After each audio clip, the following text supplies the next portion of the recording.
Welcome to Our Interesting Times with host Timothy Kelly, who interviews today's top alternative and revisionist thinkers. May you live in interesting times.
Welcome to Our Interesting Times. My guest tonight is Jay Dyer. He returns to the show to discuss, Lecture 7 of his Tragedy and Hope series. Jay, how are you doing this evening? I'm doing great, Tim. How are you? Very well, thank you. Of course, you are the proprietor of Jay's Analysis, and you also have a book coming out very soon, if I understand. Actually, yeah, it may ship in the next week. Oh, okay. I'm supposed to get my author copies this week, and I presume that means that people that have ordered it will get it too, but I'm not 100% positive. Okay, of course, that's Esoteric Hollywood, Sex, Cults, and Symbols in Film. Correct. I've had the subtitle correct? Okay, there you go. Great, okay, look forward to that. And, well, tonight, of course, maybe if time permitting, maybe get into some of this last-minute election scandal, which I listened to...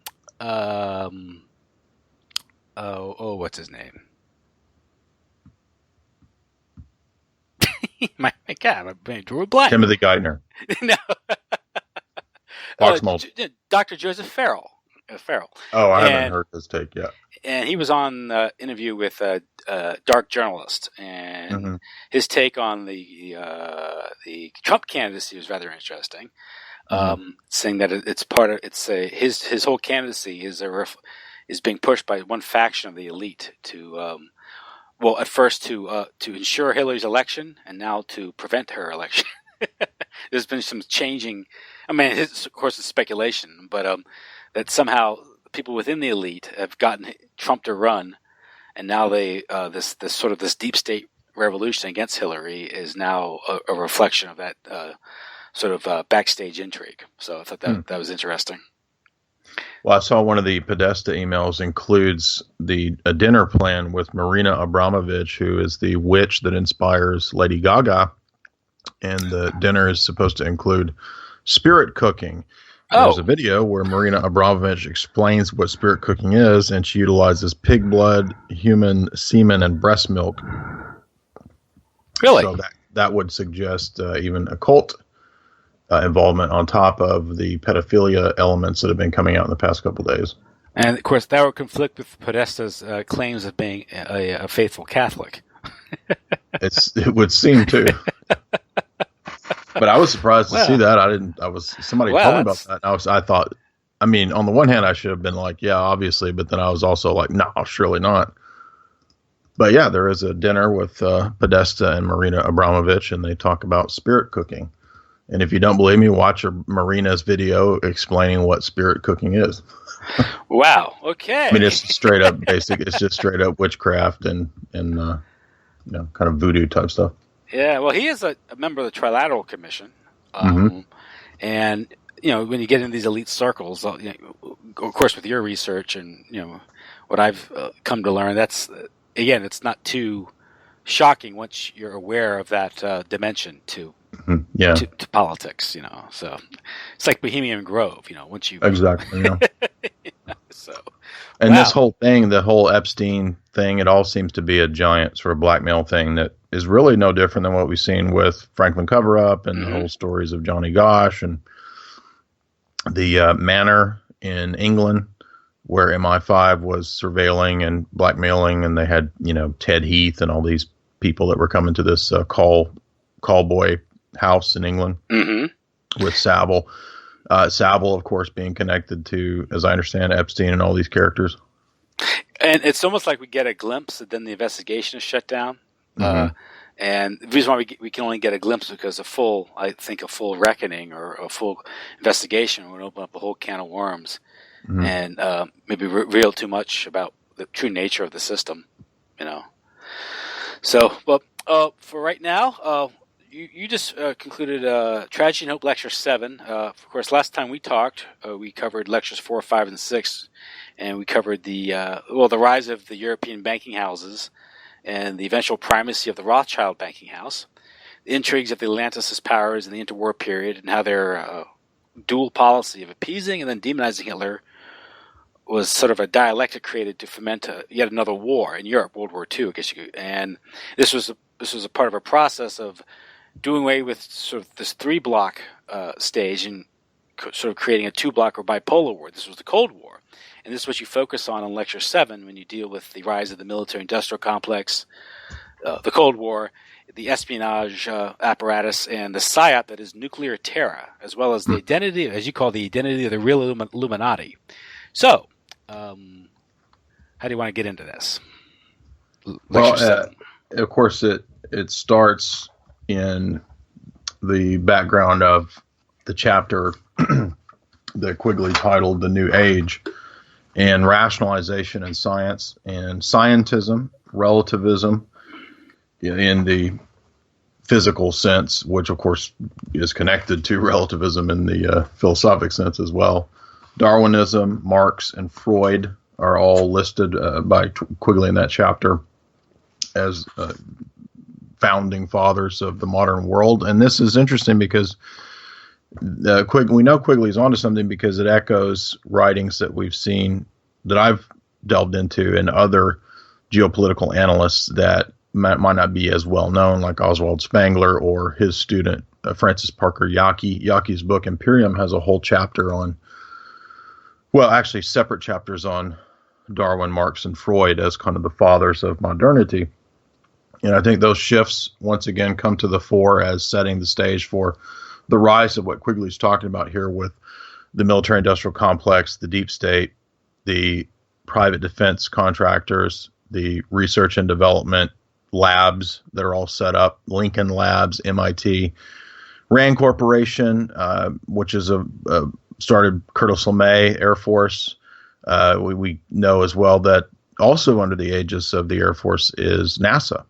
So NASA is actually going to play into this too, because we're going to see, and this is going to be part of the next lecture that I do, the tie-in between the space race, the missile race, and the shifting of American philosophy, basically, as a kind of outworking of the scientistic deep state. And as Quigley says pretty clearly, it's all based on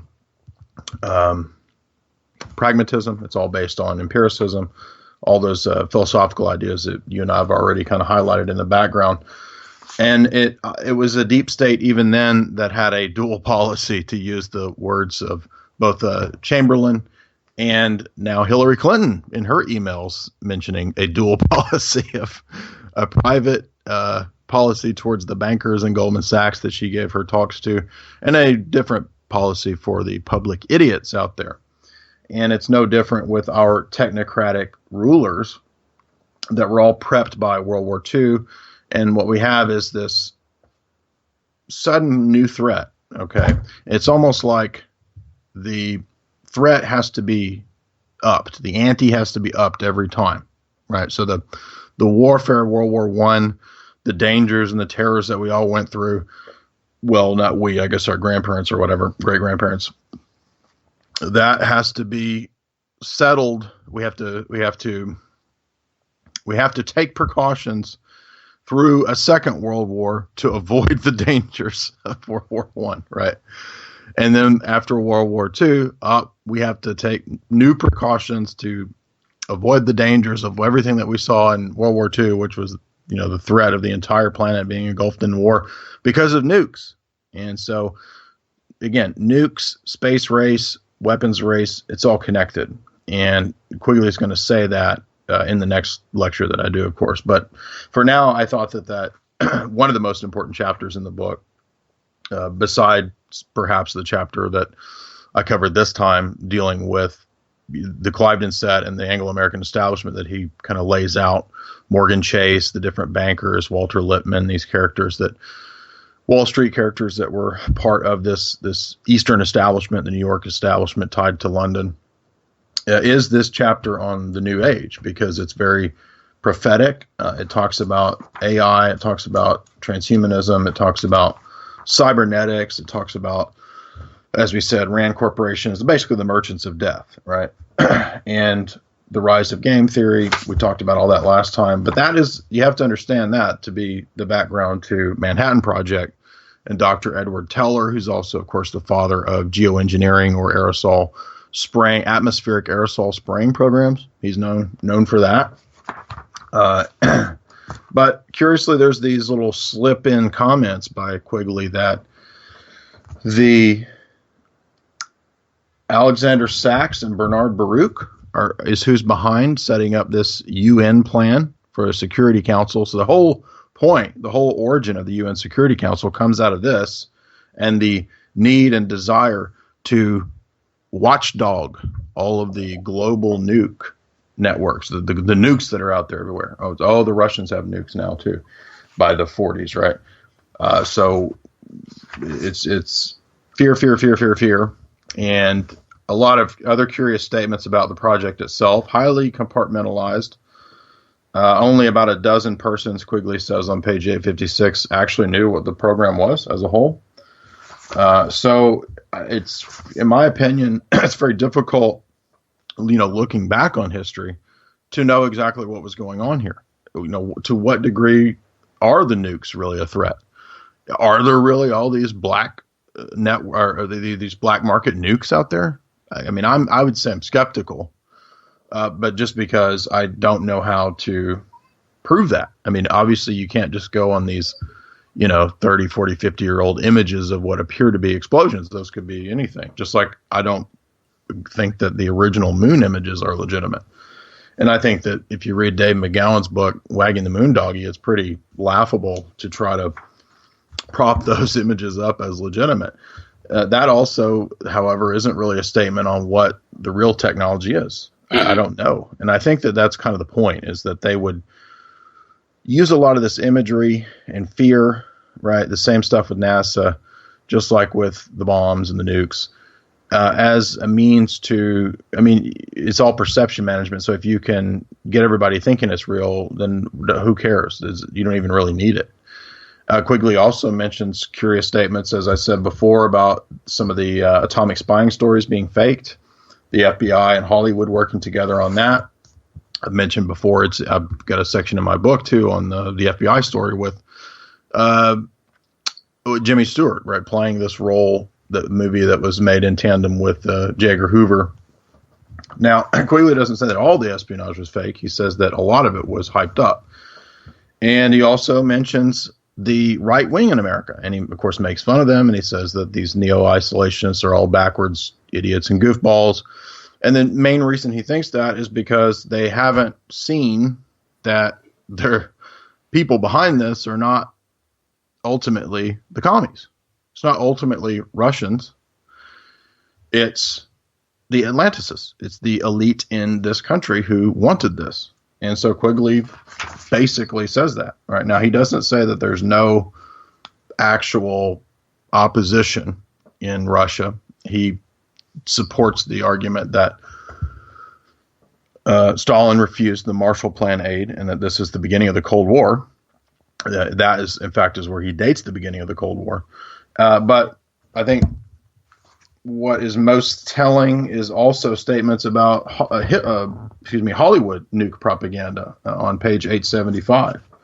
So, and I've watched a bunch of bad movies from that period, And there's, you see it everywhere. Everybody's got these bomb shelters and everybody's afraid of nukes. And, you stop, drop, and roll, get on your desk or something like that's going to stop a nuke incinerating you. But I'm not saying that I think ICBMs are real. Obviously, I think they really are intercontinental ballistic missiles. But as to whether they are tipped with a mega weapon that can cut the planet in half, I'm suspicious. But there's a lot of different angles to go on this. But I think what's most interesting is, he does talk about John Birch Society on page 882 or something akin to it. I can't remember if he basically talks about McCarthyism. He's talking about the anti-communist movements and how Dulles, who was kind of spearheading a lot of that, was at the same time, a deep state player, right? John Foster Dulles, and then of course later on his brother Alan. And so the Dulles brothers, as we know from other books as well, they're not real, quote, anti-communists. They're part of this setting the stage for the Cold War and provoking and continuing the Cold War. And, if they really wanted to not be a Cold War, they wanted to put it into this, then they wouldn't have done what they did at Yalta and Potsdam. They wouldn't have handed over a third of the world to the communist bloc. And that was all painted as if, there's all these Reds in the U.S. government. Well, there probably were a lot of people who could imbibe this liberalism, and Quigley talks about that at the Institute for Pacific Relations and so forth. But when we stop for a moment and recall that Mao was apparently a Yale in China, and that the OSS is who trained his guerrillas, and Donovan set up the spy networks throughout China, we start to realize that that's yet another angle of the Cold War that was fake and staged and manufactured. And as you pointed out, David Rockefeller could fly into Moscow. In Rockefeller's own memoirs, he traces the establishment of Chase Bank. That was the first bank in communist China. Everybody also is probably aware, in this audience at least, of the 1973 editorial from a China Traveler where David Rockefeller praises Mao as the great social experiment. So there's no real, at that level, opposition. There is the need for this appearance of the godless East and the godly West, which is again propaganda. So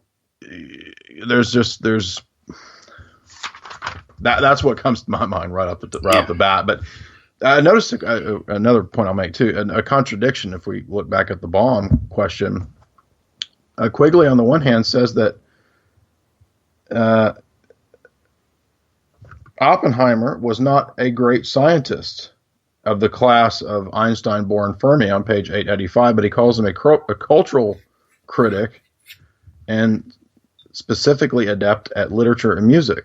Now, about 200 pages later, he says the exact opposite and says that Oppenheimer was the genius behind the Manhattan Project and a great scientist.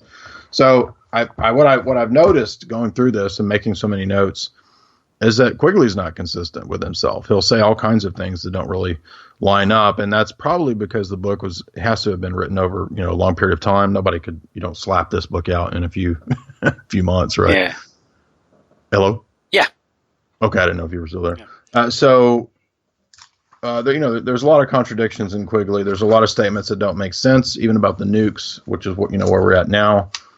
And so I almost think it's very revelatory, but because it's an apologetic book and because it's intended for a certain academic, professional, government class of audience, even this book is a limited revelation. Because, for example, the chapters I was just recently reviewing about Castro and Cuba and Bay of Pigs, you don't get anything like the analysis that you get from Servando Gonzalez on that topic, who I think is very insightful. You get a lot of, the CIA just bungled this. They just totally messed up. And granted, maybe that was because, Quigley's writing this right around the time of Bay of Pigs. So, it's a complex book. And I think Quigley was even aware of his own contradictions. Who knows? or how far he could go. Yeah, well, there you go. That's a better way to put it. Because I had an interview last year with Kevin Cole about the article in the Washington Post by, I think, Rudy Maxa was the reporter. And the title of the article was "The Professor That Knew Too Much." And Kevin Cole's analysis of it was the article that said too little. And he didn't know what questions to ask. What Quigley was saying in that interview, you didn't have to read through the lines. He obviously suggested if he were to reveal too much, he would be threatened, whether his career or his life or something. And he asked the reporter to turn the tape off. Then he talks about his frustration with the publisher of his books regarding the plates, and you've talked about that before. The whole thing about was the book suppressed, and the owner of the publishing book was, of course, the owner of the publishing house you can trace it back to Chatham House and this whole the road circle. So he was probably aware of how far he could go, and also probably his own bias, I guess, in what he's writing about. But one thing, you mentioned the Manhattan Project, and you bring up Oppenheimer, the fact that he wasn't really a technical person. He was, which you think this would be highly technical. As the administrator of the Manhattan Project. Yeah, he says several times that the people actually running the project were not scientists. They bankers and administrative people. Yeah. Bureaucrats, and then you have these compartmentalized scientists who Quigley says don't really know what the whole project was. And Quigley talks, was it Quigley who wrote some of the scientists are very skeptical about the success of the project? He says that. They all doubted it. Just like the moon. He mentions the moon, by the way. He says that scientists are doubtful, of the possibility of going to the moon. Yeah. So the visionaries and the PR guys were saying, "Oh, we can do this." Like Kennedy's saying, "We'll go to the moon by the end of the decade, and we'll do it because it's hard or whatever." All the political rhetoric, but the technical people were saying, "Well, wait a second, this is easier said than done." Well, that's interesting because like the Manhattan Project, it's like NASA. I was looking at NASA's first administrator, this guy Thomas Glennon, and he came from the motion picture industry. There you go. Yeah, this is what we start seeing pretty consistently. Is this a very strange revolving door that is not the field that you would expect, such as science or physics or engineering? Yeah, he moved from like motion picture, I think Paramount, to Samuel Goldwyn Studios, then to like aviation, and who knows at that level what you're involved in? Because I think at that point with aviation, that you're getting into the deep state, the military-industrial complex, and maybe you would be involved in some sort of psyop or fakery, right? Absolutely. That John Adams over at Hoaxbusters actually dug up a great article on the Jet Propulsion Laboratory in Southern California, and its connection to Hollywood, believe it or not, and many other things. Sure, but this backs up that Hollywood connection that you're talking about. I believe it's by Peter J. Westwick, and it's a chapter in some academic book, but it's about the societal impact of JPL, and I believe that's the one where he connects it to So there's a lot of mentions of different films that would reflect JPL and how the films would later, and things like IMAX would later be connected directly to NASA and promoting NASA and all this stuff, and CBS's role with NASA, a very close connection there. So if you can find that paper that John Adams dug up, great research on his part. It's called the Jet Propulsion Laboratory in Southern California by Peter J. Westwick, and I would imagine it can be found online. But yeah, you're absolutely right, and that's why even now we see. I can't remember who I mentioned this to, but I think I added it to my book right before I had to finish the sidebars. Well, James Cameron is on the board of NASA's Mars project. Not just as some camera guy, but as an advisor. Now, James Cameron is not an astronaut. Well, we all know what James Cameron does. He makes movies. So yes, I think that's pretty telling. He sinks Titanics, and he creates CGI stuff and all that. So he's also a big promoter of aliens. Yeah. Which again, you're getting into some sort of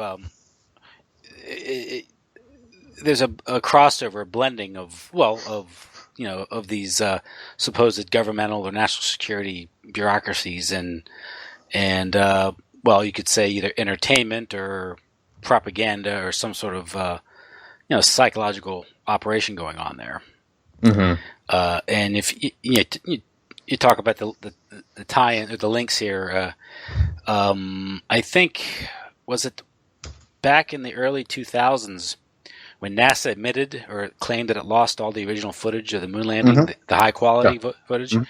Yep. and was it because of Ron Howard was trying to do a high def anniversary of the moonshot or something, and that's when they said they don't have it anymore. He tried to get a hold of the high quality footage. I don't know if I have that right or not. Well, I think there was some connection to that movie he did, the Apollo movie. Apollo 13, yeah. And that movie is based on the movie that NASA told everybody. Because that movie is terrible, by the way. It's really boring, but it's supposed to be this, everybody on the edge of their seats waiting to see if these astronauts can get back. And you stop and think about it and you realize, oh, this is like completely, a movie script. Even the movie is about how everyone's kind of by the spring of 1970, people are bored with the Apollo program. Yeah, that's a great point that Dave McGowan makes in his book, is that it had to keep kind of upping the ante and making this stuff a little more sensational because people were kind of like, yeah. And by 72, they're playing golf on the moon. Right, which I pointed out I think is the most laughable, preposterous. I thought we were supposed to be worried about danger and life and death, but no, we're such badasses that we play golf on the moon. Yeah. So, and a doom buggy, by the way. So yeah, how'd they get there? Right. Page 894 and 895 outline the very thing we're talking about. Quigley says the Atomic Energy Commission functioned was a disappointment to the scientists because they sought freedom from military influence, reduced emphasis of military uses of nuclear fission, free dissemination of theoretical research. They failed on all these points. The AEC operated largely in terms of weapons research and production and remained extravagantly secret even on all these theoretical matters. And because of the scientific ignorance of most of the people running it, the commissioners, it was inevitably dominated by its scientific advisory committee of, this is Quigley's own, quote, official scientists. So he's saying what I was saying earlier. Then that's page 894. And then he talks about Bernard Baruch setting up the plan for the UN Security Council. Now, we know as well, I think the Collins brothers have written on this too, the AQCon network. Yeah, the Cult of the Superweapon article. Yeah, and this is connected to the CIA, and I did some research of my own a few years ago on that, and you start to realize, oh, this is all kind of run by Western intelligence. What exactly it is, I'm not 100% positive, but it starts to look like the same means and methods by which black market arms and drugs are run. So I'm just throwing ideas out here. Oh, they're managed to create a dialectic to get money, I guess, to be able to collect proceeds from briberies, all types of illegal arms dealing. There's tons of money involved in that, right? And we got a glimpse into that from Iran-Contra. Yeah. And the private networks, right, that come from that, like Ted Shackley, Kleins, and Ed Wilson in the late 70s, early 80s. Yes. Yeah. We got a glimpse as well in the last couple of years with the big banks being outed as laundering Mexican cartel drug money. Mm-hmm. Mm-hmm. And just recently, HSBC, I think, paid a $1.9 billion fine. Mm-hmm. Of course, they probably made $100 billion doing it, but I was going to say, yeah, and then who'd they pay it to? That's another thing is you hear reports of these fines, and no one ever really does a follow. Was that thing ever paid? Yeah, and if it was, who did it go to exactly? I know. But one thing now, go ahead. I'm sorry, you were about to make a point? Sorry, I was about to sneeze. You might have to edit this. I have a sneeze on Andrew. I guess I'm not going to. There you go. What were we talking about? Nukes, networks. Let's see here. Well, so he jumps from the Atomic Energy Commission and all that straight into the the subject of Cold War and nuclear rivalry, and then Stalin. Yeah. And this is kind of these Cold War games that are played out, and the Marshall Plan is rejected. This is where he says that 1947 is the beginning of the Cold War, and Germany is, of course, split in half, East and West Germany. I want to point out, too, that the East German flag is a Masonic compass, for those that don't know. Just a coincidence. Just a coincidence, right. Yeah, just supposed to represent engineering, I'm sure. You know how the Germans are, with engineering. Also not present in Quigley is the aid to Mao. So, and that might be because even though you could probably find that in books prior to this time, that wasn't declassified by the CIA until, 13, 14 years ago. Yet it was suspected because there were people who claimed that people like Marshall had sold China out and lost China to the communists, and there was obviously evidence of a communist conspiracy inside the U.S. government, which goes back to McCarthyism, and how people had identified a group working against the perceived interests of the United States, and they immediately thought they were communists, but really, as you point out, they weren't communists. They were, but that's only one level. A higher level, these people were being controlled by, Mao was a communist, right? But Mao was a communist supported by the West. And that's why Quigley makes fun of the Birchers and the right-wingers and the nationalists. Mm-hmm. He says, more or less, you're all backwards and redneck and stupid, and you couldn't figure out who's behind the Institute for Pacific Relations and who's behind the Rockefeller Foundation and all this stuff, right? So then we get this expansion on the part of the U.S. of the Truman Doctrine, which is the idea of containment, and this is aid to the nations to control them, which we still live under now, obviously, right? Israel, Colombia, Egypt, these are the top beneficiaries of U.S. aid that we know of. And this goes back to the Marshall Plan, and again, that's what those who believe that the degree of reality to the Cold War on the part of Stalin dates from the period, as I said, of the rejection of the Marshall Plan aid. But this is precisely 1947 is crucial because this is where we get the rise of the security state and the intelligence state, apparatus, the NSA, National Security Act, and then the creation of the CIA, and then the creation of the NSA, National Security Agency. So this is where we get Cold War spy culture, right, from this whole apparatus. And I want to add that the fiction was a big part of that. In fact, John Adams also dug up a very interesting essay. I can't remember the title of it, but he found it at CIA.gov, and it was on the relationship between spy fiction and real spy stuff. And the article was basically saying that a lot of the stories that you hear about spies are fictional, and that the fiction plays into giving everybody the perception of there being moles everywhere and all this. Now, that doesn't mean there are no moles, and it doesn't mean that there aren't real situations where people actually engage in espionage. It creates the meme, yeah. Right.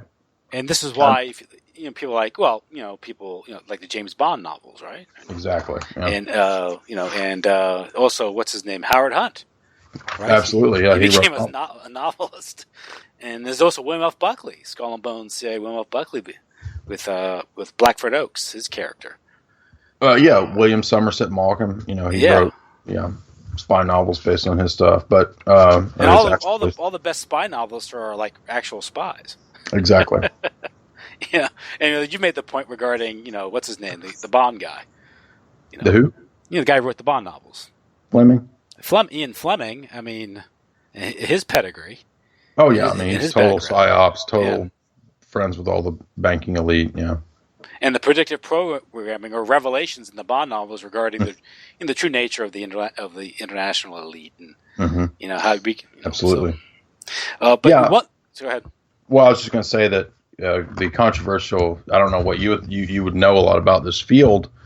The question of the American Communist Party and it basically dwindling from, Quigley says, 75,000 in 1945 and fell down to 3,000 by 1960. So we're still being told in 1960, 59, 60, the threat of all the commies.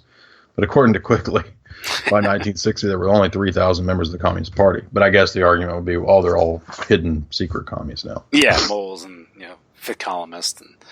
And, but the way they achieved all this was not a secret party. It was the gradual alteration of the culture, I think. Oh, yeah. I mean, obviously, the cultural Marxist agenda was far more successful than the Marxist-Leninist political model.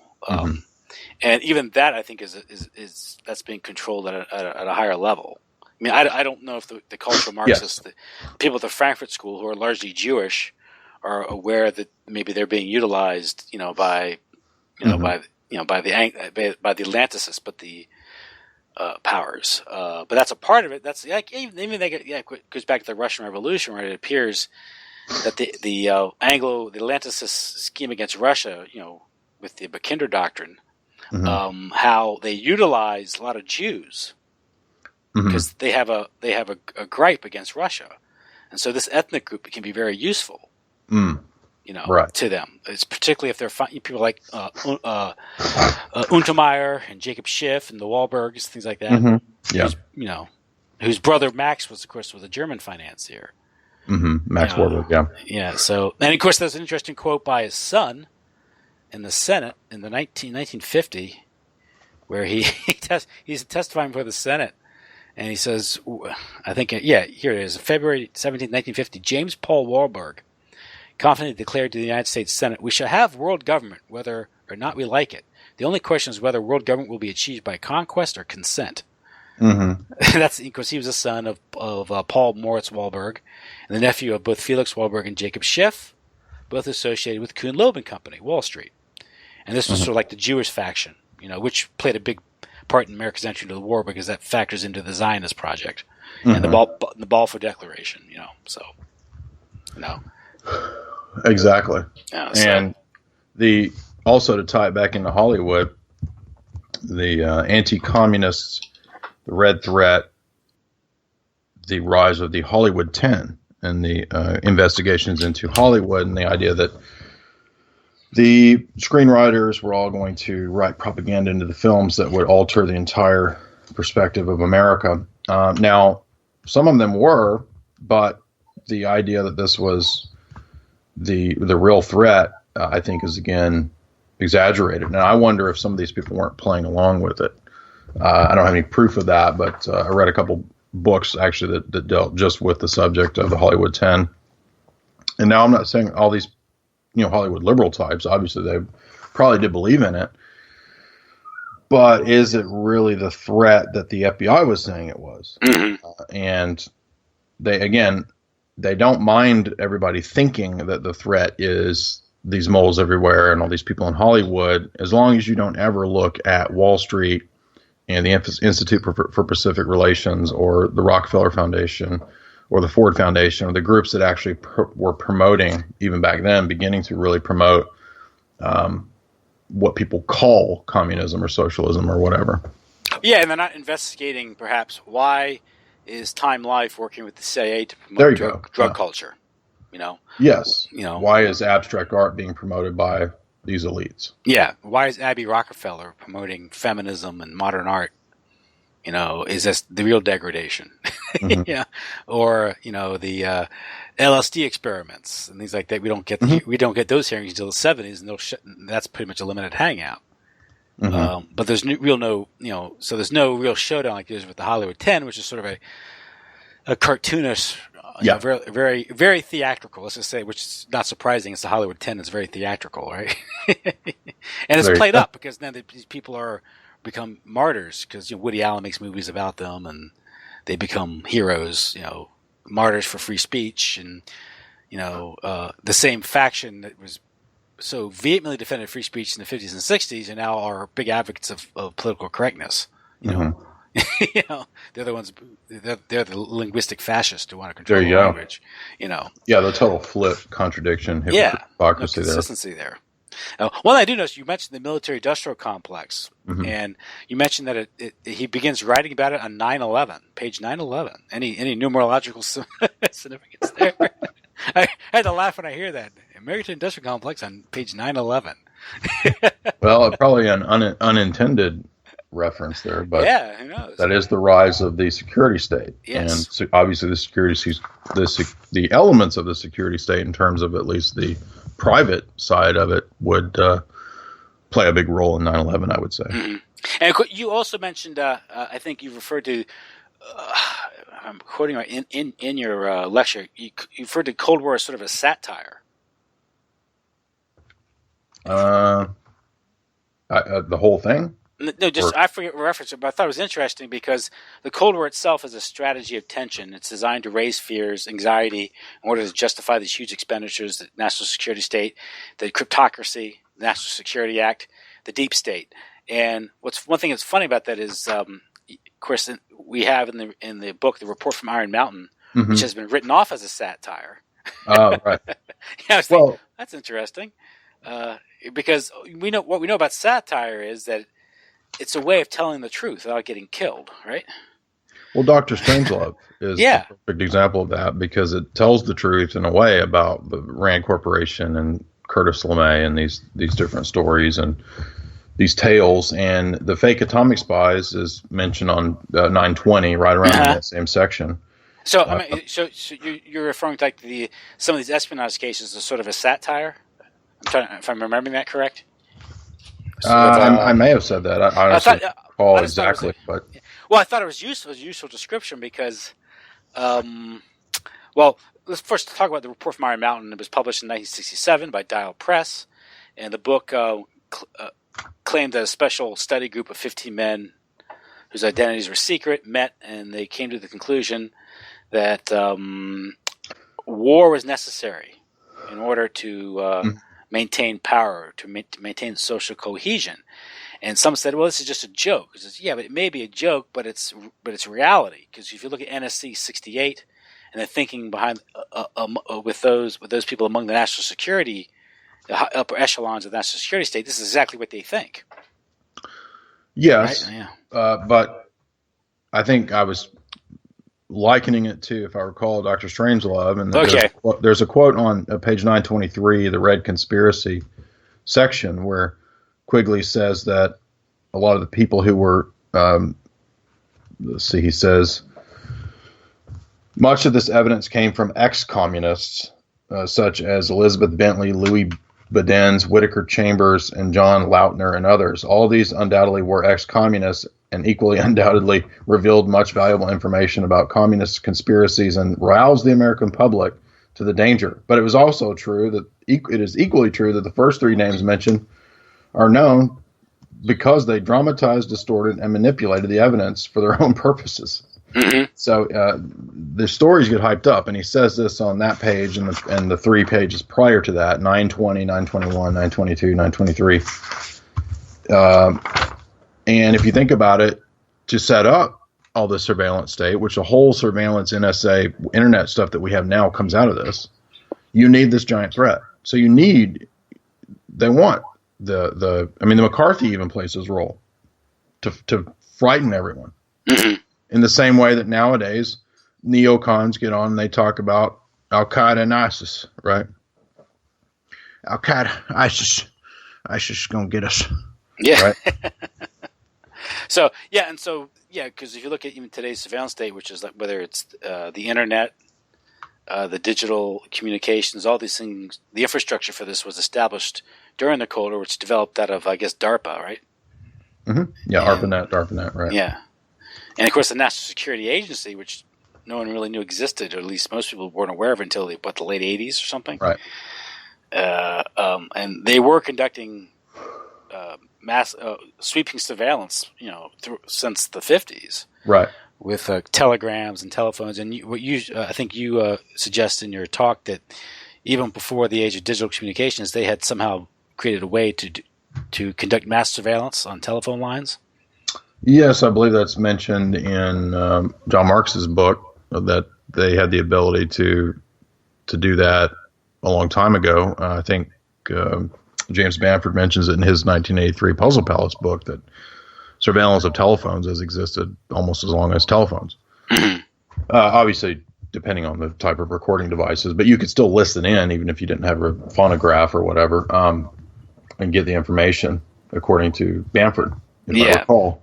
Now, another curious element is that the Rockefeller Project mentioned on page 926 to send a group of American nuclear scientists to work with Russian nuclear scientists. Yeah. Wouldn't that be a little dangerous to do? I mean, might if the nuke story is real, might some of these Russian scientists get our nuke secrets? Yeah. But no, according to Quigley, that's just part of it. And the way he paints this is, it's like, well, we have this Cold War thing going on, but, a lot of people were enlightened and they understood the modern liberal world, and that for the sake of science and education, we needed to get past these old modes of understanding of, opposition and bad guy, good guy. And that's what he says about the space program, is that it's going to catapult America into a new age of understanding. He says primarily, this is Quigley's argument, through education. So he says the biggest impact of the space program would be in American education. Interesting. But I think the crucial part is the admission. Probably the most important chapter in the whole book is this section, the nuclear rivalry, because he says the people who were bitching, the McCarthys, the anti-communists, they didn't understand the China lobby and the Institute for Pacific Relations and the New York Times and the Herald Tribune and all these liberal weeklies, he says, and all of these academics at Harvard and all these places. They were not necessarily committed communists. Many of them were. They really believed the ideology. But he says all you had to do is look at who was behind it, and that's J.P. Morgan Chase, the bankers. That's who was running things at these Ivy League universities. That's where they're getting the money. Yeah, you mentioned the infiltration of these organizations or patronage of these organizations. Or exactly. The bankers, yeah. Rockefellers, the Mellons, the Dukes, the Carnegies. And the key page is 938 and 9, and that's where he says that they realized that the left, he says, was a much better weapon than controlling the conservatives. A much better weapon for getting their plans through. And he also mentions, of course, as I said, Walter Lippmann here in this chapter, the guys out of Cambridge, William Whitney Foundation. I mean, there's just a whole list of all these. Yeah. You can keep going. The liberal progressive. Walter Lippmann was the one who wrote Manufacturing Consent, I think. Hello?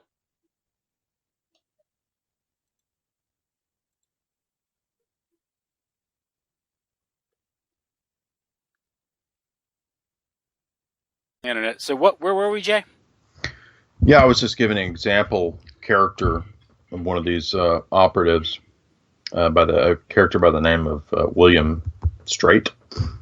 And it says that Straight was in no sense a liberal or a progressive, but was indeed a typical international banker, and that the New Republic magazine was simply a medium for advancing designs of the international bankers, most notably to blunt isolationists and anti-British sentiments. And this even prevalent amongst American progressives, while providing them with a vehicle for expressing their views in art, literature, and music. So they had a vent, right? But the whole magazine was controlled by an international banker who was part of the London establishment. And this would be formalized like with the CIA later on when they created the Congress for Cultural Freedom, right? Mm-hmm. Yeah. And many other magazines like, on the right there was National Review, mm-hmm. whose founder, of course, was William F. Buckley, who we mentioned earlier, exactly. Skull and Bones, CIA, who actually worked for Howard Hunt in Mexico. Yes, and that's why the next page he describes the Whitney Foundation, the Rockefeller Foundation, and he talks about Nelson Rockefeller being in charge of USA propaganda in Latin America for the CIA. Pearl Buck is another one of these characters.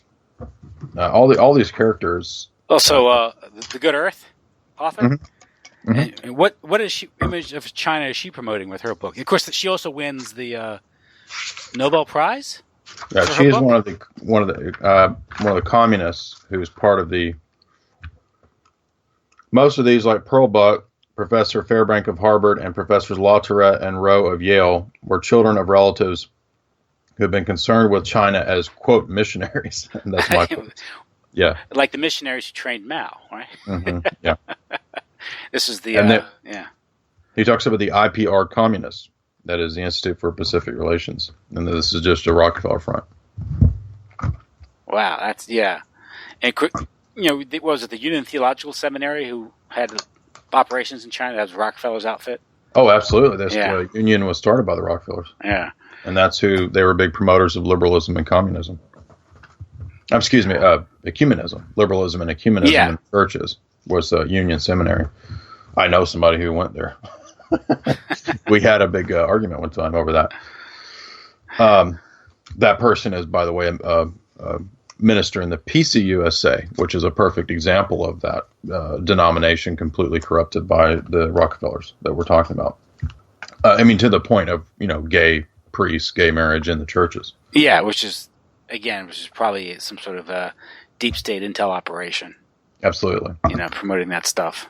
And of course, I think I've mentioned in other interviews, I think you mentioned that whole agenda, you can trace it back to the foundations, Rockefellers, and whether it's, 1969 Planned Parenthood, and talking about promoting homosexuality, you have the Stonewall riots, and of course the whole media promotion of it all. Yes. It's all coordinated, as we see today with all the nonsense, stuff that gets talked about. So now, one family you don't hear a lot about is the Whitney family. And the Whitney family was deeply involved in controlling airlines, particularly Pan American. Now, I've mentioned before, the role of Howard Hughes and characters like that, but we can't forget these other families.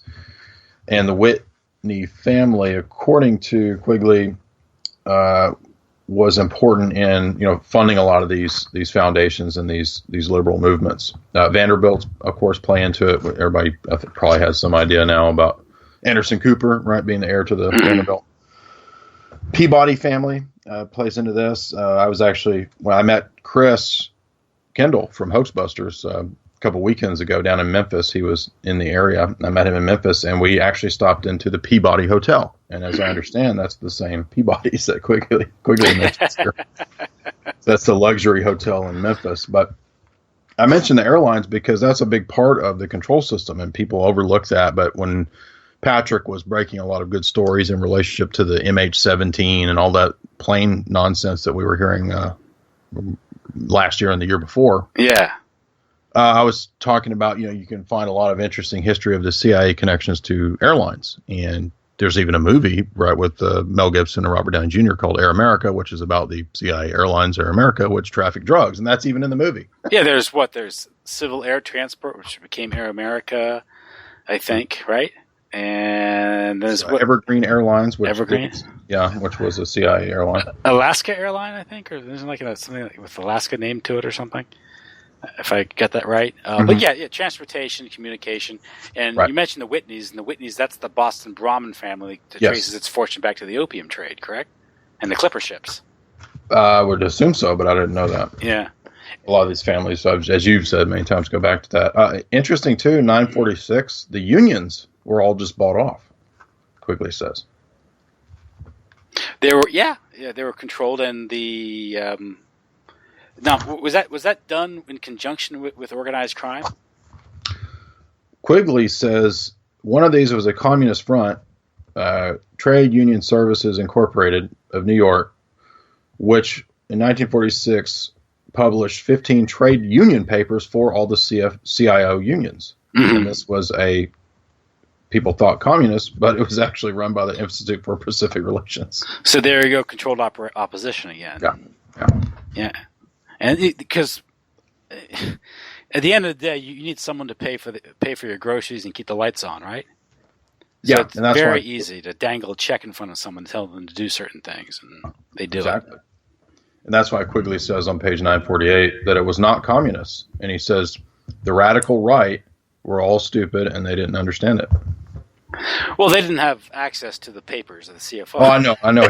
They were actually the right ones. Quigley is the scoundrel. Well, he says it. But he's really accusing. They're identifying a threat that is not identifying who the culprit is, but at least they're perceptive, right? I mean, but he doesn't. He calls them backwards and redneck and dumb. Well, but at least they figured part of it out. That's what I said in my talk. And you provide that quote, which is on page 950, where there does exist and has existed for a generation the International Anglophile Network, which operates to some extent in the way the radical right believes. The Communist Act, in fact, this network, which we may identify as the Round Table groups, has no aversion to cooperating with communists. So, I'm sorry if I'm a little slow off the mark, or any other group, and frequently does. I know of these operations of this network because I have studied it for 20 years and was permitted for 2 years in the early 1960s to examine its papers and secret records. Well, I'm sorry, not everyone had that access. 950, not page. Page 949 to 956 is basically the summary of the entire book. Yeah, and all the usual suspects: Cecil Rhodes, William Stead, Walter Lippmann, Beer, Lamont, all these characters. And Rhodes, Astor's, Rhodes was funded by the Rothschilds. Yes, that's in the Cecil Rhodes biography I have. Yeah.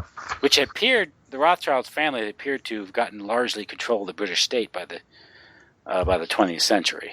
It does seem so. Yeah. And it's interesting because there's also Churchill, who Winston Churchill's father had gone into debt with a lot of Jewish creditors. Mm-hmm. And it was Winston Churchill who had a very expensive lifestyle, far beyond his means. And it was his turn against Hitler, which can be dated to his financial problems going away. So some people think it was his switch around 1935-36 to oppose Hitler. He was bought off. Yeah. It's this power structure the radical right in the U.S. has been attacking for years in the belief that they're attacking communism. This is particularly true when these attacks are directed at Harvard socialism or the left-wing newspapers. These misdirected attacks did much to confuse the American people from 1948 to 55. And he goes on to say, because the people running it were all the people that he listed. And one exposure to this is something that not many people heard about, but was written about, was the Norman Dodd and the Reese Committee investigations. And what Catherine Casey exposed with the foundations. I think this involved the Rockefeller and particularly the Carnegie Foundation. Mm-hmm. And their plan, and what she uncovered, their plan to subject the country to various shocks and traumas, usually through war, to transform the country, to collectivize it, and later on, ultimately to fuse it with the communist bloc. That was the plan, exactly. Yeah. Now, the next section is the atomics section, and it's page 960. I just had it here. Yeah, 962, where he says many of the scientists had doubts about the possibility of whether this could be done. And he goes on to talk about the psychological operation aspects of it. It was there are a lot of tales, a lot of science fiction. I think it's John and Chris brought me to my attention. The first proposal of this is actually from H.G. Wells. He has this story about the creation of this atomic bomb that can, basically blow up the planet or whatever. That's his term, isn't it? Mm-hmm. Atomics, yeah. So a science fiction writer came up with this idea. Yeah. Now, one thing I noticed, and I mentioned in the talk was, for example, now maybe it's just because I'm not trained in higher level physics, but how does one measure 100 million degrees exactly? A thermometer. Well, that's hot. That's got to be like 100 million degrees, man. Okay. Yeah, because now, but see, my understanding is that unless you made it out of steel beams like the World Trade Center, the thermometer might melt. Anyway, I don't know. Yeah, you have these boastful claims because you're not a scientist. Mm-hmm. Your questions aren't valid. Well, no, I'm okay. I'm Farmer Brown. Explain it to me in a way that makes sense. And they can't. And yeah, just like with the films you see, is how does the camera survive the explosion? Mm-hmm. Now another question too. The explosions that he mentions on 966, Bravo, the Hell bomb. Quigley says the only person to witness this and tell us about it is a journalist for the New York Times named William Lawrence. So we just have to go by William Lawrence, and he later wrote a book. There's a book later written called The Hell Bomb, and this is what we're supposed to go by. It's rather thin gruel, I guess you could say. Lawrence's stories were accepted as true by the ordinary, well-informed public, except not by scientists. Lawrence, the only newspaper reporter allowed to see the test at Alamogordo or the nuclear explosion on Japan, wrote the book on the H-bomb called The Hell Bomb in 1950. That's an important quote. Yeah. The only journalist allowed to see these events. Now, why would there be one journalist? Yeah, and why the most notorious lying entity, the New York Times? All the news that's fit to print, or fit to print, allowed for you to read. Yeah, and then there's more mentions of tales. Shortly after the Bravo blast at Bikini Atoll, a small Japanese fishing boat called the Lucky Dragon is the basis for the radioactive fallout of the test of Bikini Atoll. And this comes from, I'm not joking, the story published in Japanese in 1954. Now, who in the world could track that down? Yeah, the source for that. Yeah. Anyway, so you get a bunch of mentions of that kind of stuff, and then I don't know. Not to mention, Chris, we mentioned this before. Is these films were developed at Lookout Mountain in Laurel Canyon, which is a top state of the art Hollywood, special effects studio. Mm-hmm. Mm-hmm. Run by the Air Force. Mm-hmm. With access by top Hollywood heads and so forth. So then he goes on to talk about important characters in the deep state apparatus and how many of them would be university heads, right? So we can never overlook the academic aspect of the connection to the deep state and the intelligence agencies. Thomas Watson of International Business Machines, IBM, Milton Eisenhower, and these are the people, Dean Acheson. The reason this is important is that these are the people who are revolving door. They go into the government roles in the Truman administration. Mm-hmm. And this is a big part of what Dulles is behind. And yeah. Go ahead. Well, it's interesting because I had a talk with James Perloff. Yeah. Regarding the Korean and Vietnam Wars and how we got into those things. And you mentioned sort of this, this suspicion that the government's being infiltrated by communists, mm-hmm. and these Cold Warriors like Dean Acheson. Mm-hmm. Well, one is the Dean Acheson, this Secretary of State for Truman, right? Yes, right here. Page 981. Yeah. He was as a young attorney, he represented the Soviet interest in America. He was hired by the Soviet Union. I guess they picked his name out of a phone book, I guess. I don't know. And while he was the attorney for the Soviet interest in America in the 30s, and he was Truman's Secretary of State. Mm-hmm. A lot of these other guys like Lachlan Curry, John Stewart Service, all these people had ties to the Communist Party, and Acheson's law partner was Donald Hiss, Alger Hiss's brother. William Bundy, the father-in-law of, I guess, McGeorge Bundy, was also tied into this clique. But all these people, the people like Walter Rostow, his father was a communist. All these Cold Warriors in the Kennedy and Johnson administrations all had ties back to communist. So that kind of goes to your thesis, I think. Speaks to your thesis. I didn't know any of that. Yeah. And then we have John Foster Dulles previously being a literal agent of J.P. Morgan. Yeah, well, it gets in the high finance and communists and all that, yeah. Exactly. Wall Street. Yeah, President Kennedy, this is James Perloff's article, President Kennedy authorized the first combat troops, about 10,000 in 1961, on the advice of State Department's Walt Rostow, who had returned from a fact-finding mission to Vietnam. Though the media branded Rostow a hawk, his father had been a Marxist revolutionary in Russia. Two of his aunts belonged to the U.S. Communist Party. His brother, Eugene Debs Rothschild, was named after the Socialist Party leader Eugene Debs, and the Eisenhower State Department rejected Walt for employment 3 times as a security risk. The Kennedy administration only got him in by firing Otto Otepka, the State Department head of security. That was a big scandal because he blocked him, then he was fired. So someone with enough juice had the head of security at the State Department fired for not bringing in this communist into the State Department who got us into Vietnam. So a communist got us into Vietnam. How do you make sense of that in the Cold War dialectic? Hey, here's another weird connection that Dave McGowan pointed out that I was kind of surprised at. Actress Laura Dern, many David Lynch films. Yeah. Her granddad was the Secretary of War at Skull and Bones, I believe, too. Secretary of War under FDR. So that's right, because Bruce Dern's godmother was Eleanor Roosevelt, wasn't it? Yes. There you go. That's how that ties in, exactly. So, I mean, you get these connections. The whole thing with Korea, of course, that's like one world government, New World Order stuff. Like when Dean Acheson gives a speech in 1950, he says that Korea is outside our defense perimeter. So invade. All of a sudden, I'm sorry. You're right.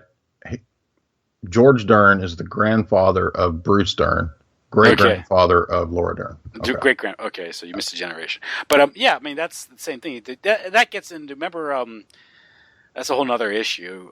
But John Adams is a whole thing about these celebrities, whether it's you're a singer or you're a celebrity, how all these elite connections. Yeah, they like found Katy some Perry really.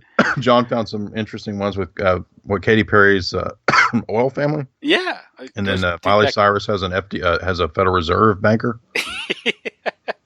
I thought Billy Ray Cyrus was just like a failed baseball player turned singer, but but yeah, I mean it gets into these. They have all these connections. So America isn't this self-made pull yourself up by your bootstraps, meretricious, or meritocracy. Meritocracy society. It's a. I mean, they're all these people are. They all come from these families that have connections. John or Chris dug up an article that he posted from a historian at Harvard, I think, talking about how many of the signers of the Declaration of Independence were actually royalists. That's right. There's a book. I saw that how people they wanted the president to be as king. Yeah, we've heard that, but this guy's revolutionary argument was that many of the signers of the Declaration is not against royalty, period, but against Parliament. Yeah. Now I don't know enough about that historian perspective, but it's interesting. Well, we know the royal, like people like Alexander Hamilton, who that Hamilton wanted royalist, right? Yeah. So go ahead. No, go ahead.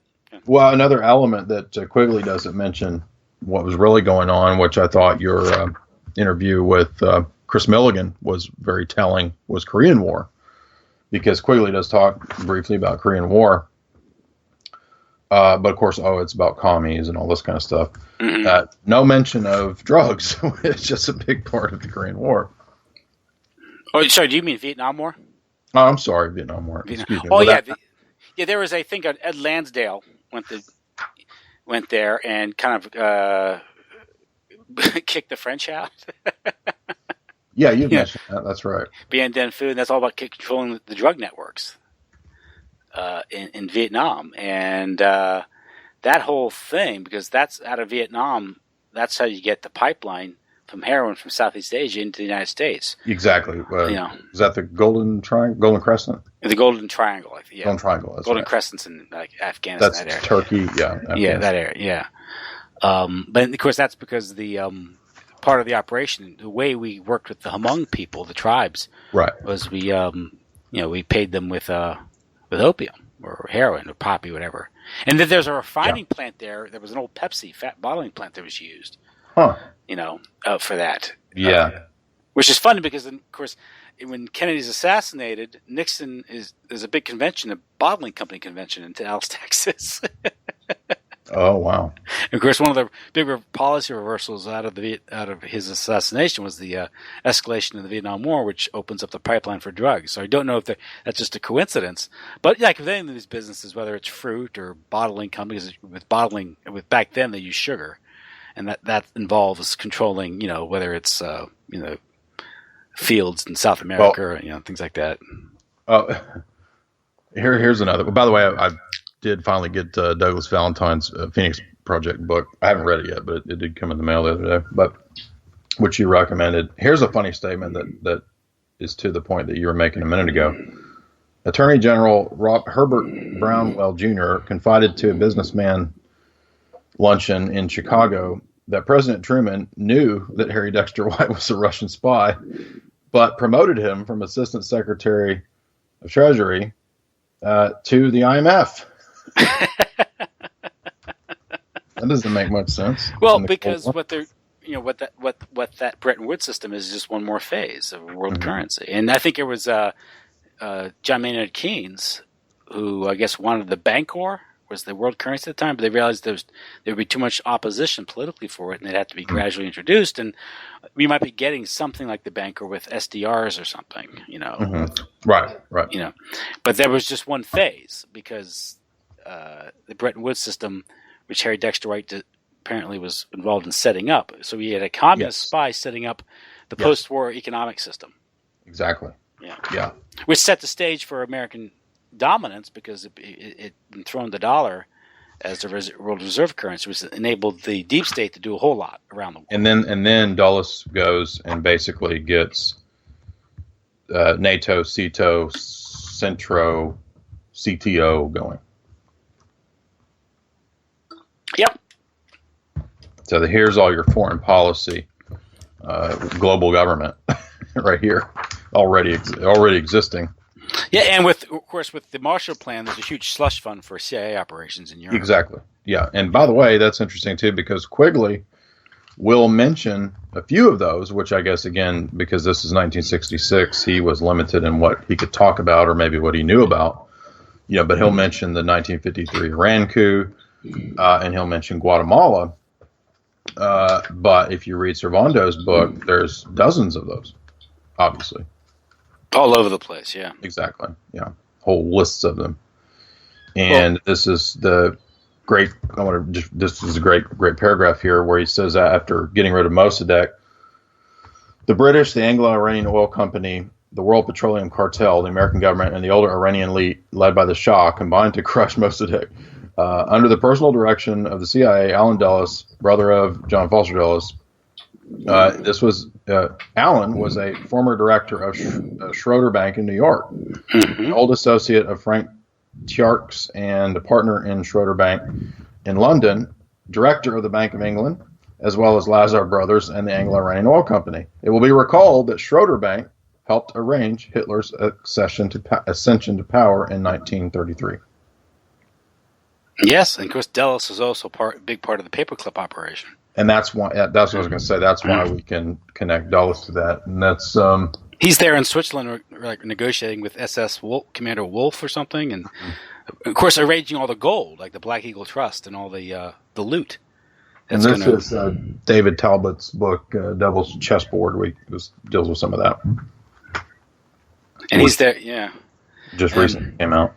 And one thing you mentioned in the book, I think that Quigley writes about the Operation Ajax in Iran, the toppling of the Mossadegh government, is that it was the absence of Russian influence in Iran which gave the CIA a free hand. And which goes to the idea that we got this idea of the CIA fighting communists, but here is a situation where the government might have been stabilized had there been a stronger Soviet presence to check the CIA in Iran. But that's an interesting part about the Hut operation is how the CIA went in and hired mobs to create riots, fake riots, and destabilize the government. There we go. Bless you. Finally sneezed. Yeah, this is not just Middle East, but I wanted to mention too. He mentions the control of Eurasia, so he hints at the Mackinder Doctrine, page 1002, and that. He says the two problems of this period were the situation the U.S. and Russia and whether a new substantial power might grow up on the landmass of Eurasia. So that sounds exactly what Brzezinski would write a few years later. Now, you also talk about the oil cartels, the so-called Seven Sisters. Mm-hmm. Now, this is the face of the real New World Order or Illuminati. This is the real Illuminati. I think they're very high up at the top of it because he mentions I forget what page that's on, but he says that this cartel controlled 90% or some outrageous percentage like that. I'll have to find where that is in my notes. I think it's somewhere around here, but yeah, some outrageous amount of the world's oil reserves of the entire world's oil. Yeah. So, but it's funny. The term Seven Sisters was here. Coined. It is. Yeah. Go ahead. 92% of the reserves of the world's oil, 88% of production, 77% of refining, and 70% of tonnage in ocean tankers. And this is in 1949. By 1949, the cartel of Anglo-Iranian, Royal Dutch Shell, Esso, Calso, Sacconi Vacuum, Gulf, and Texaco. And they're all working together. There's no competition. It's a cartel. Exactly. Yeah. Hence, it's a cartel. Exactly. That's the problem there. But the term Seven Sisters it was coined by this guy, Enrico Mattei. He was the head of the Italian State Oil Company, who I guess ran afoul of the Seven Sisters when he started negotiating these independent deals and giving the countries a better deal, giving a larger percent of the profits. And what happens to him? He probably ended up dead, but I remember reading about Seven Sisters on Wikipedia. Yeah, his plane blew up. Yeah. Okay. There you go. So another convenient plane crash or whatever, which goes back to airlines. But I think he was on a private plane that went down. Smaller. Yeah. Would you agree with that? That we could place some of these oil groups at the top of the pyramid? Yeah, because it's energy, and I think now. I think if you want to, they've probably moved into big agri and big pharma because that's being merged, like with Monsanto and some of these big agriculture companies that are combining with the science, with genetically modified organisms, and it's control of the world and controlling food. You're trying to introduce these Terminator seeds, which is absolutely insane. And you control the energy. You can throttle the global economy. You can the world's currency is the dollar. At least is based on the petrodollar. And this is also the same reason why you manage drug networks, right? Because so much of the global finance is based on drug proceeds, and so you have to manage it, to control it, and under the same way that you create a global crisis with with world wars or nuclear terror, you create a pretext to manage the world, right? Well, same thing with the drugs. The drug war, you have to manage the drug war. You have to pick the cartels and pick the banks that are going to funnel this drug money, and those proceeds are going to distort or control or direct the economy in certain ways. That's Catherine Austin Fitz gets into that with a lot of her research, what she uncovered. And I was listening to an interview recently with a dark journalist, and she said she didn't really understand how the New World Order functioned until she moved to Tennessee, to a rural area, and observed how people managed livestock. Well, that's comforting. Well, yeah, I could see that because I'm in Tennessee too, and there's cows everywhere, and there's other domesticated farm animals. Yeah. And that's Animal Farm. There you go. Yeah. So it's like, farm, yeah. So that's how they see us, Now, I don't want to give away too much of what I've saved for the subscribers. Oh, no. Beyond what we mentioned so far, because there's a lot of Stalin stuff and NKVD stuff, and then it kind of gets into topics that I'm going to talk about in the next final talk on Strategy and Hope. But there is a lot of interesting stuff come out, with WikiLeaks, if you want to talk about that a little bit. Oh, yeah, the election and this FBI reopening the investigation. It's based on these, information or emails that were on the laptop of Anthony Weiner, a.k.a. Carlos Danger. Charlie Danger, and his estranged wife, who is I think been an aide for Hillary Clinton for the better part of 20 years, I think. Mm-hmm. And let you talk about you. I think. Well, just basically, it looks like. I'd made my video right before it started coming out about more of the revelations of the sex stuff. So I didn't include the sex aspect's not in it. I just talked about the top 10 or so scandals that I saw as vindicated, which kind of vindicates everything that so-called conspiracy theorists have talked about for so long. So you have let's go through those. Well, you have the Gulf states funding ISIS and jihad, or the mercenaries, basically, which is what we've talked about for so long. And this shows Hillary is in full knowledge of what's going on, for those that didn't believe that she did. You've got Turkey, Qatar, United Arab Emirates, Jordan. And so Benghazi was, this is what the CFR called for in 2012. And they have their article publicly posted of using, quote, Al-Qaeda in Syria. The article from the CFR says, it's in my video, the jihadis they're pretty awesome. That's what, I'm not joking. That's what this guy says. He says they would provide zeal and morale for the takedown of Assad. And so and again, now what was Hillary doing at this time? Well, she was running the Benghazi situation, which is, again, this is funneling mechanism of weapons and aid to the, quote, jihad. The next one is, I just kind of listed them. They're not in any like top 10. They're just a list of them. I thought it was funny that CNN said that it's illegal to read these. But then they turn around and said, we will read them for you. Well, now, wait a minute. If it's illegal, how is CNN going to read them and vet them for us? Yeah, I don't know. What law are they citing, by the way? Yeah, really. Yeah. The Democrats paid agitprop violence, paid for that. We knew that. That's nothing new. But what was interesting is that connection. Was this the Donald Ducks? Well, I just meant the paid for violent eruption at Trump rallies and busing people around for voter fraud. Yeah, because there was a thing called with the Donald Ducks where they show up, and it turns out that it was funded by the Clinton. It was supposed to be independent, but it was funded. Was it Bob Creamer? I think was his name. The guy who resigned. And there's a conversation where he's talking about the duck costumes. You know how hard it is to get a duck costume for an adult? It's very funny. He's like, it's like usually they're for kids. It's hard to get one for adults. But go ahead. I'm sorry. Yeah, funny. It's just that same sort of what we think of might be a Saul Alinsky style stuff. Yeah, betrays once again the banker in the background with Soros busing people around, and the admission of the Democratic vote fraud of we just bust the minorities around to different locales. And again, Soros comes up in the background of this. And the crisis actors, so the provocateurs that were bust around Ferguson, right? Mm-hmm. If you recall that, this last couple summers, the racial incitement.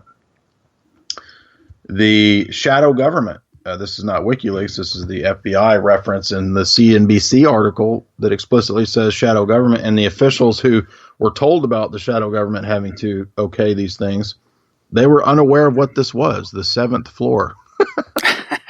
They're like, what? What is that? You mean there's a group above us that says what can and can't be done? And that was in reference to FOIA requests, by the way. The FOIA requests are filtered by the seventh floor shadow government, is what it says. Did you see that? Yes, that would be the seventh floor of the of Langley. Mm-hmm. Yeah. Let's see. Comey was, of course, on the HSBC board at one point, and there are obviously conflicts of interest with regard to the Clinton Foundation, which HSBC donated millions of dollars to the Clinton Foundation. Podesta coordinating with Hollywood, obviously. That shouldn't really be a surprise.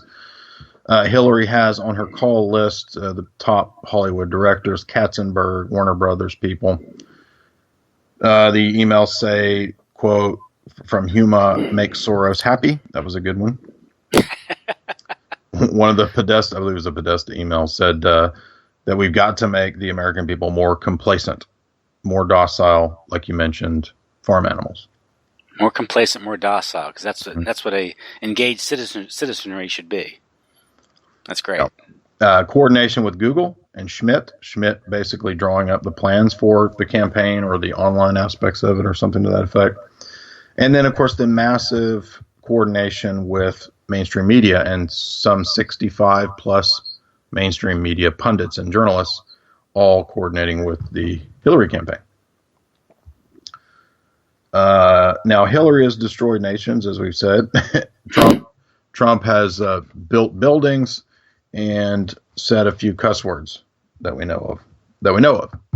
Now, so that alone, I think, is amazing. You know, that we have this populace, that this liberal establishment that pretends to be up in arms and in a tizzy and having convulsions over Trump saying the P word, when it's that same liberal establishment that promotes pedophilia and the most degenerate stuff on television. Right. Total, just absolutely makes no sense. Hollywood outrage that Trump would be, as a womanizer. So the outrage, I guess, is that he is heterosexual. Yes, he's not deviant enough, maybe. Right. So and then, of course, what's interesting is that we get this character, Evan McMullin, that suddenly shows up connected to Mitt Romney and Goldman Sachs, obviously some Mormon CIA angle front phony.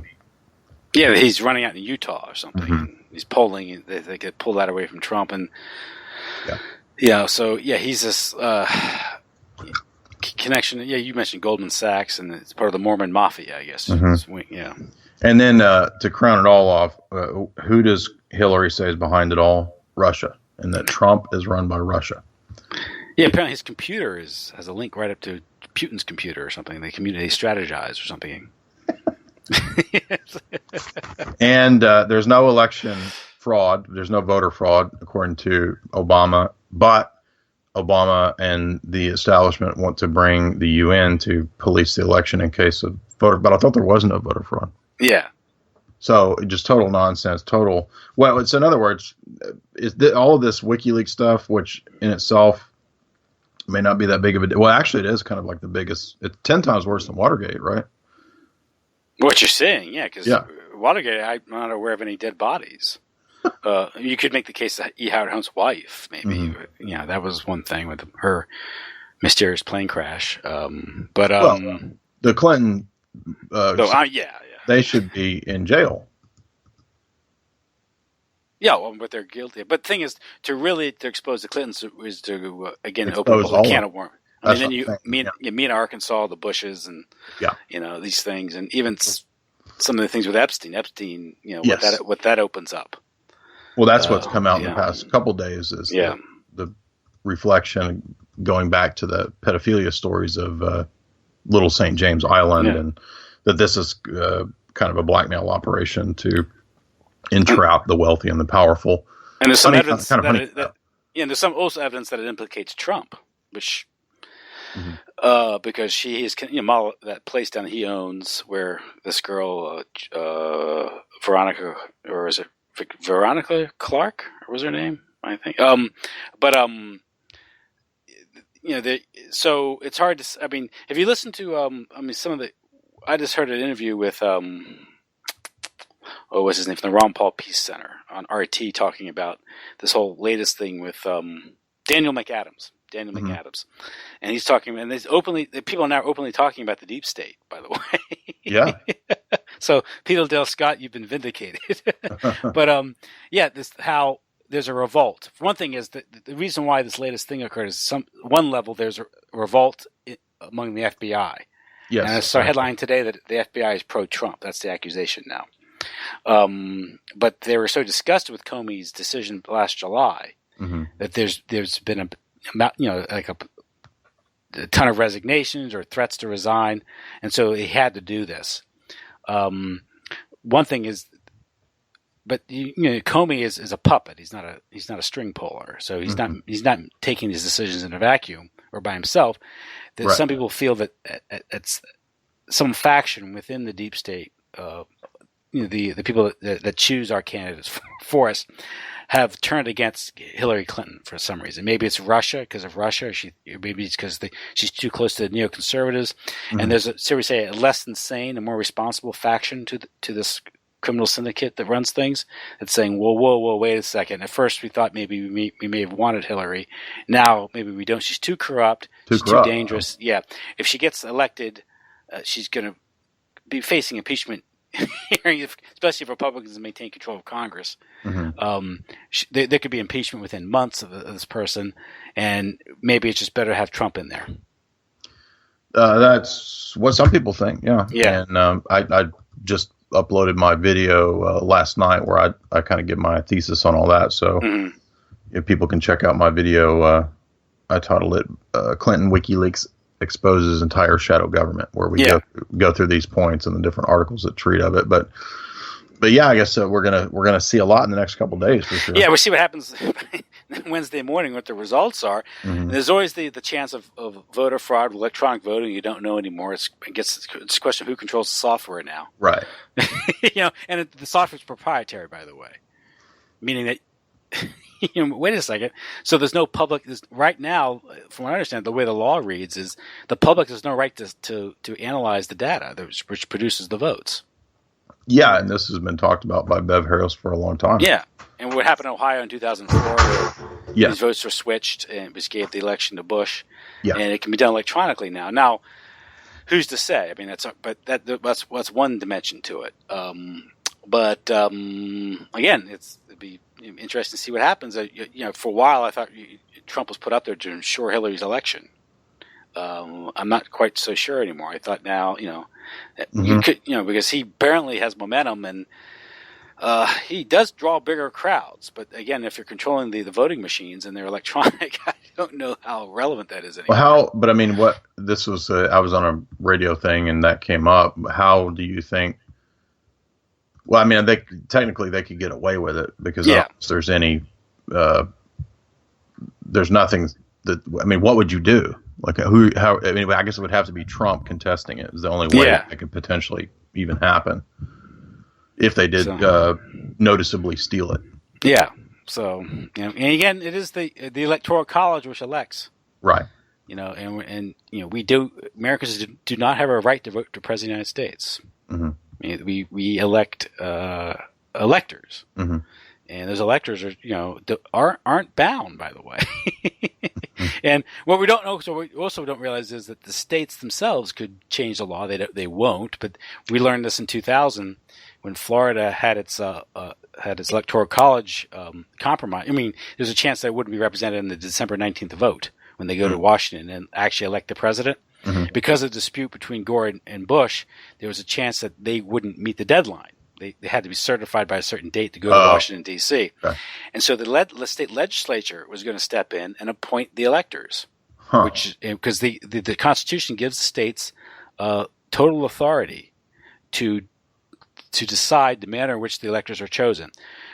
All the states have chosen a general election to elect electors since the 19th century.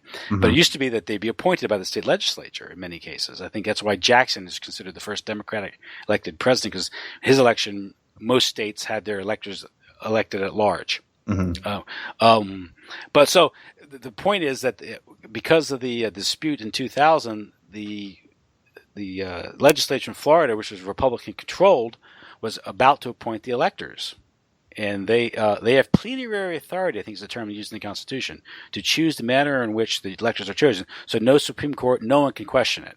It's the electors that, which is popularly elected, the state legislature, and they were going to do that. Say, listen, we're getting tired of all this back and forth, and all this litigation and media. We're just going to appoint the electors. That's when the Supreme Court stepped in, stopped the voting recounts, which were started by the Florida Supreme Court, which is stepping into it and involving itself, which is very liberal, by the way. Florida had this weird situation where the Florida Supreme Court was really liberal and the legislature was really conservative.